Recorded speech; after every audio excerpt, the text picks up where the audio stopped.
Hi దోస్తులు, ఇగో కాళ్ళు వలిగినట్టయితే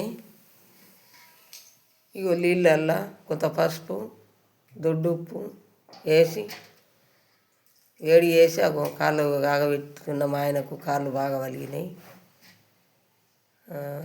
అగో గరం చేసిన అబ్బకు నువ్వు చల్లటి నీళ్ళు అంటుండు. నేనా ఉడుకు నీళ్ళని పెట్టు కాళ్ళు నువ్వు నువ్వు కాపుకునే వరకు వెళ్ళి నాకు కూడా కావాలి కదా అని నేను అట్టే నుంచున్నా. ముట్టపిల్ల కాదు కొట్టుకున్నట్టు కొట్టుకుంటున్నాయి కాళ్ళు. మంచిగా కాపు చూడు. మా ఆయన టోళ్ళు అనుకుంటున్నావు. ఇగో వీళ్ళే మా ఆయన. చెప్పిన మాట వినకుంటే మళ్ళా మంచిగా ఉండదు. పొద్దుగల లేవంగానే ఎంత అవుతున్న టైం అదే పని వచ్చిన. ఇక మీకు నచ్చినట్టయితే గంట కొట్టి